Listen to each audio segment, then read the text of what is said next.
win it at the end of the game and then in overtime? Oh man, you just believe. You just believe every snap. No, it's the best, man. He's our fearless leader, man. That guy's the most competitive human being I know, and we love him for how he leads this team both on the field and practice throughout the week. And right now, man, it's he's leading us into victory, man. It's the best. Yeah, I mean, obviously you grew up watching Thanksgiving games.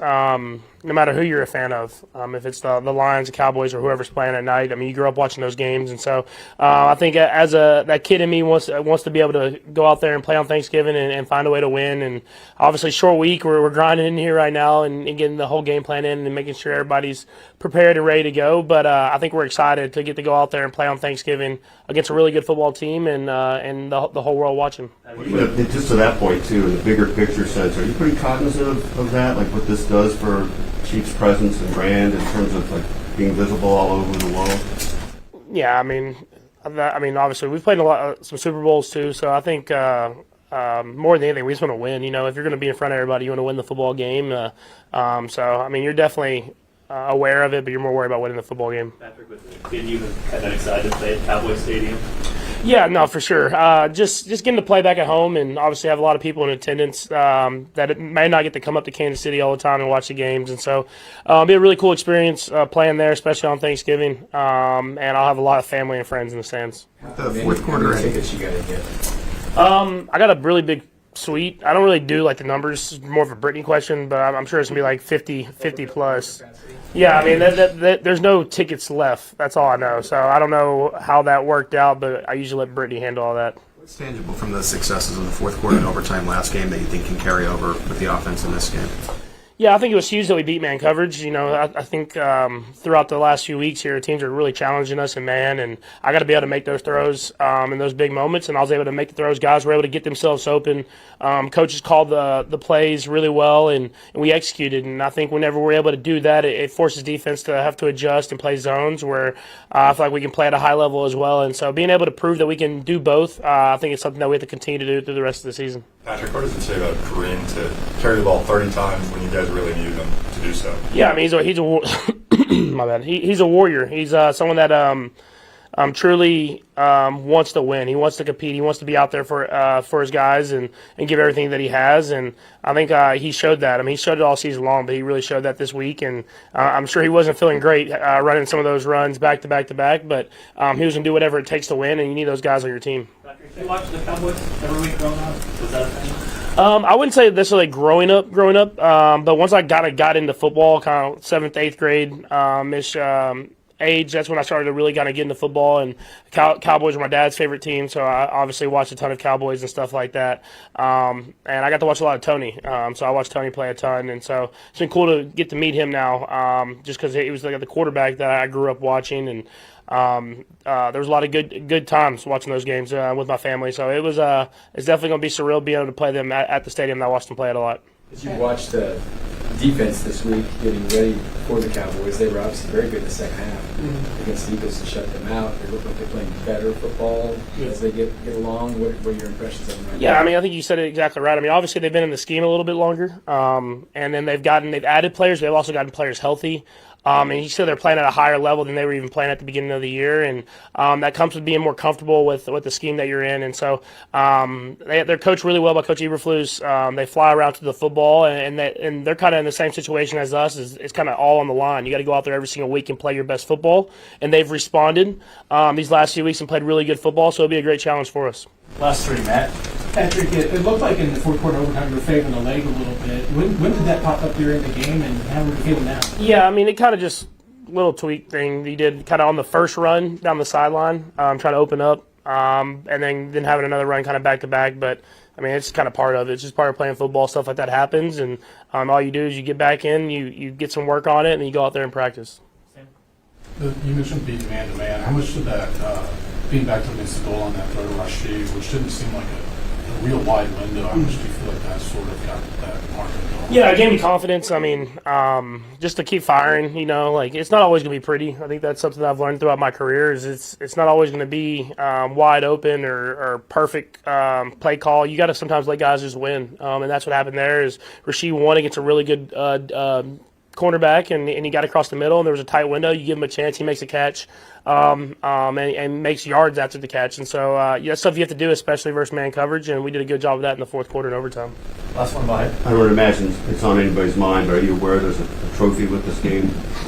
I know there's a turducken. I didn't know if is that the trophy? It's the owners. Oh, the owner's trophy. Yeah, I've heard of that. I didn't even think about that, but yeah, I think we should have it right now, huh? We won the last time we played the Cowboys, so try to keep that in the Hunt household, I guess. Yeah. So you're thinking more of the turducken? I'm thinking of the turducken, man. John Madden, like that's to me that's the coolest thing, and obviously a legend of the game. I was able to talk to him a couple of times on the phone with Coach Reed, and so to be able to be a part of that, I think that would be a special moment.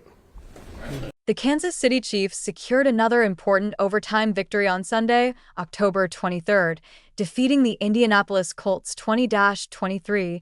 Andy Reid's team improved its record to 6-5, and although the Colts' defense remained strong in containing the Chiefs, they couldn't prevent tight end Travis Kelce from achieving a feat he hadn't repeated in almost 7 years.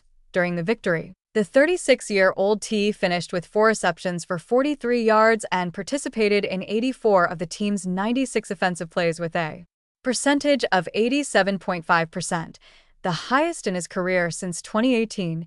That year, Kelsey had 85 plays in the 27-24 overtime victory over the Baltimore Ravens in Week 14.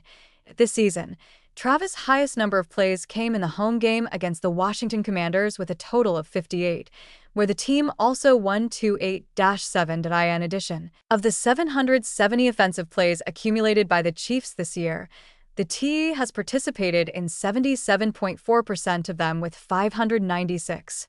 However, this number is 4.7% below his 82.1% obtained last season when he was part of 1,040 of the 1,266 total plays.